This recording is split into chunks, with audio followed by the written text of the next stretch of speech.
What's happening, YouTube? This is JT with the Truth of Trading channel. Day 4. I apologize for I've gone back and watched my first few episodes last night. I had a little bit of time, and I apologize for saying so much, because that even started getting on my nerves. I never realized I said it that much, and I just did it again. So I'm going to endeavor to not say, so much, because that's frustrating. Nobody knows. Nobody knows nothing. We're all just in here trying to do the best that we can. So I get that out of the way. And I really liked some of the thoughts that were in my head about the market makers yesterday, because, man, I still can't get that out of my head. There's so many comments and people that you talk to and online, that they always say, oh, they're so bad. So that's why I addressed it in yesterday's video in my mind, because I know that it's just a business. That's all it is. I don't think that they are inherently evil. But on to day 4, I don't know why I'm personally just feeling in a good mood. Yesterday, I really should be in a foul mood today. If you lived your life the way that your trading career is going, personally, you will feel so happy, so sad, so mad, so elated. I did it again. Man, I have got to stop saying that. That is very annoying to myself. Alright, sorry about that. But you have to disconnect yourself from your trading career and your personal life. And I've done this many times. I've had a bad trading day, nothing was going my way. And then I would be with the kids, or I would be with my significant other, and things, I just would be on a short fuse. It doesn't matter what was going on. I was just in a bad mood because I did not do good. I did not accomplish what I was hoping to accomplish in my trading day that day. And that happens. You're gonna lose, and you're gonna lose some more, until you finally get so good at defense. When you start trading, everybody wants to become the Michael Jordan of trading. This is just the simplest analogy I can come up with. That's not. I realized if everybody's trying to be like Mike, there can only be so many all-stars on the all-star team. Everybody can't be number one trader. And I knew my early time trading, as reckless as it was and unresponsible as it was, I'm coming to find out that the more defense I play in my trading, the more powerful my trading has become. When I'm looking for, I primarily scalp now, but when I see a swing trade opportunity presenting itself, I get very defensive, like Dennis Rodman. Everybody thinks he's, man, Dennis Rodman, that guy's crazy. He's wild. But look at that man's basketball career. He was a defensive god. Every time that his team would go play another team, it didn't matter what position the number one player on the other team played. They would put Dennis on him, And I remember watching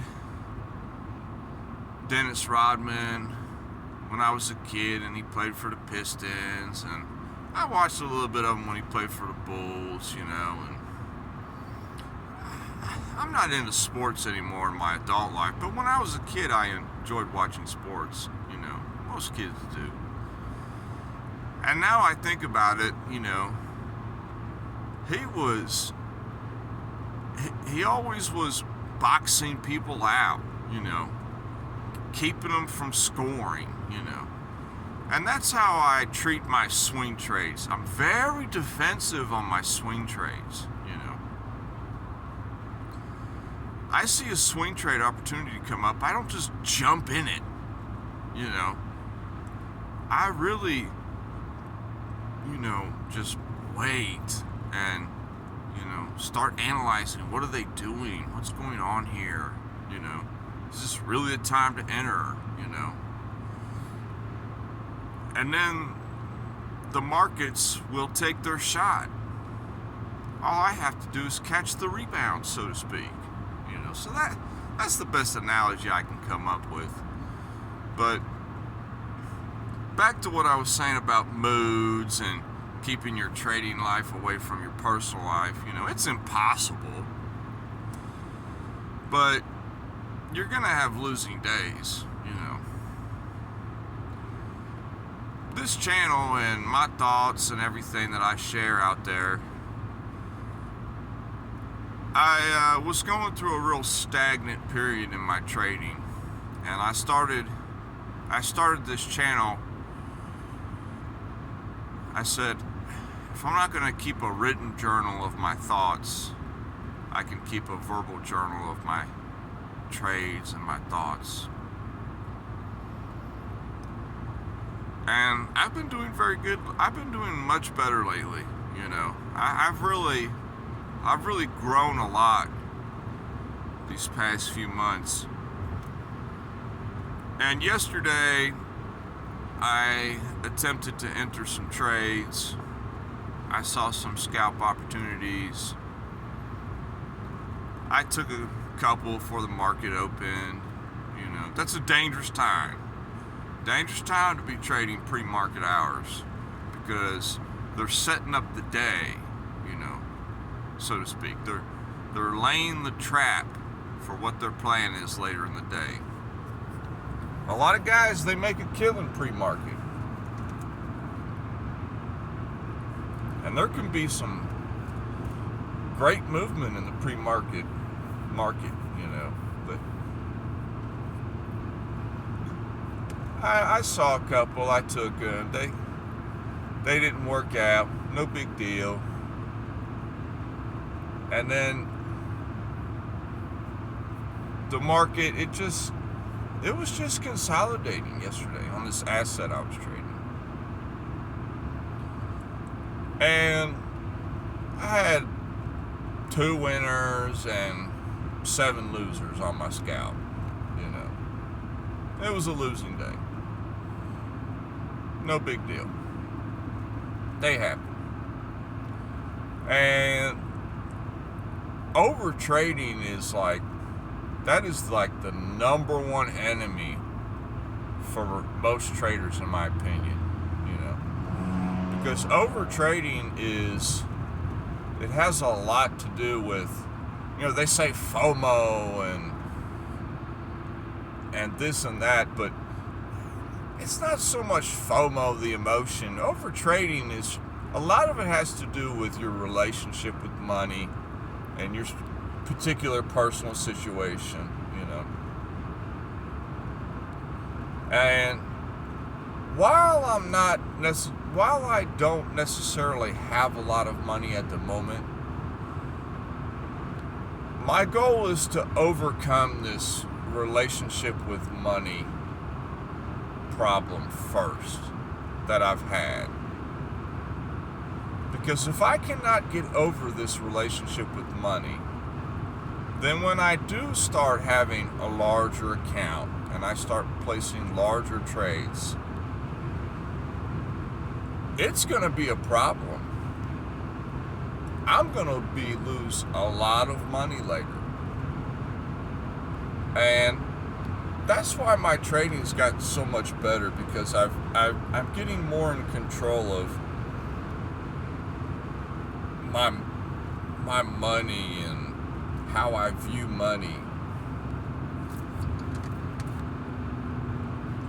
But my losing day yesterday, you know, the little lesson on that is you need to know when to stop. And I stopped, you know.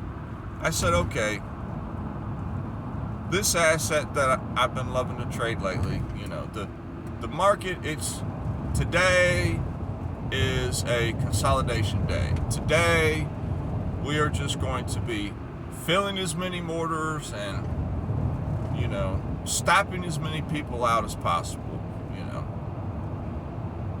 We're just going to try to grab as much money and get as many people to put as money on the table as we can. And that's what it was. I stopped trading yesterday, pretty early on in the day, and I occasionally check on it throughout the day. And even into the evening, it had gone nowhere. I could have kept fighting this asset, trying to make something from nothing happen, and it would have happened nothing. It's at about the same price it was now that it was yesterday afternoon. I mean, it's done nothing. So the lesson is, you have to, the quicker you are to identify the market you're in on a particular asset you're trading is key. You know, is your asset trending that day? Is your asset just ranging that day? Is your asset just consolidating in a tight zone like mine was yesterday? And you learn that over time. You learn what behavior what your trading is making that day.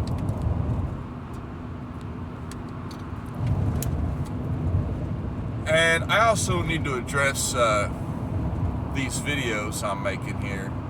If anybody ever comes in here and starts watching them, I come up with an idea. I said, well, everybody wants to see charts, and everybody wants to see P&Ls, and everybody wants to see actual live trading. That will come later. I plan on doing that style later of, you know, sitting down at the charts and pouring out my thoughts and my trades as I'm, you know, on the actual chart, you know. But I think it best for maybe the first couple months to just go through the thought processes and the minds and talking about everything, you know. And then later move on to that stuff. You know, everybody wants to jump. I want to jump right into the trade. I want to jump into making money. Show me how to trade. Show me how to make money. Let's make money together. Let's go, you know. Get me pumped up. Before you fly an airplane, the first thing you do is you read a book on airplanes, you know. And this is kind of how I'm going to approach this channel and everything. I'm just going to talk about what trading can really be like. what it's been like for me. And yesterday, even though I had a losing day, I had a couple, my 2 winners were very nice. Clean, Didn't have to adjust anything, I entered, it went right to where, right through my take profit, Didn't even try to stop me out, And it just goes to show you that, if you're right on your game plan and your analysis, your stop, it can be tight,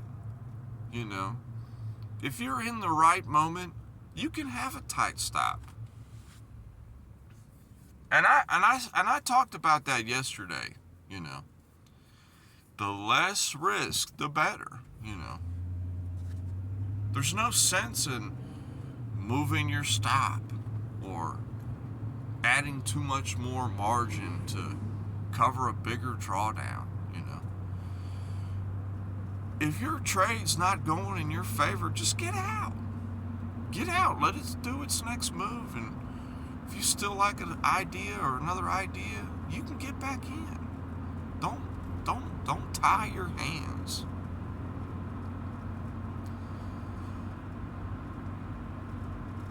So, it was a good day yesterday. Even though it was a loss, it was just a good day, and knowing what that particular asset was doing. And you have to be defensive as a trader. Everybody that runs out there guns blazing, they're going to get shot in the head. And that's the truth, You might not at first. You might win a few. You might even go on a hot winning streak at the beginning. Sooner or later, the market's behavior is going to change. And you might not be ready for that. And if you're not defensive, it'll take you out the game. It will take you out. And it's no fun. It's no fun when you're a working man and or woman, and you're just a working person, and you're getting into trading, and you say, okay, my budget, I'm gonna do $100 a week. I'm gonna start learning how to trade the markets. And you're halfway through your week. It's a Wednesday or Thursday, and all of a sudden, bam, you're out of your $100. It's gone. And you're like, if I only had a little more money. No, don't. It's not if you had a little bit more money.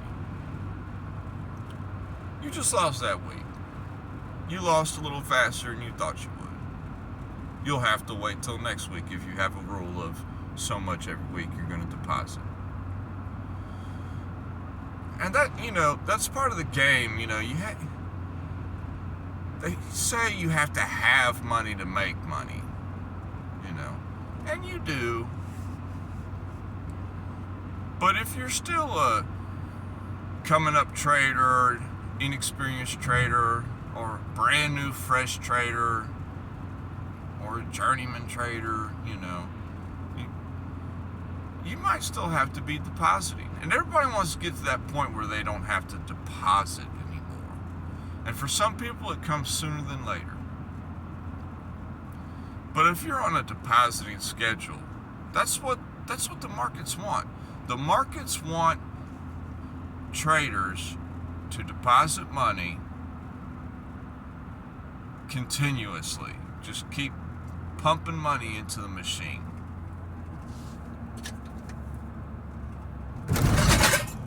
You have to limit yourself. Understand that You know, you might not be a professional yet. You know, you might not be killing it yet. And it can be crushing starting out when you start trading and you know you win some trades and then you have a little losing streak, and then all of a sudden you know you're going 4 or 5 days and there's nothing, your trading account is you know down to nothing, and you're like, man, it's driving you nuts at work. You know, I want to trade today, but I don't have anything to trade with. You know, oh, I see a great setup, but I don't have any money in my trading account. You know, the best thing to do, and this is personal experience, the best thing to do is put it up. Don't break a rule. Don't add money. You got too reckless early on in the week. Don't break your rule. And that's just something I've learned in personal experience, you know. You just have to learn when to walk away. Learn when to walk away from a losing trade. Learn when to walk away from a losing week. And that's just how it is. So hopefully I didn't say, you know, too many times in this video. I'm going to work on that. And we'll see how today goes. I'm going to get off here. I'll holler at you later. Peace.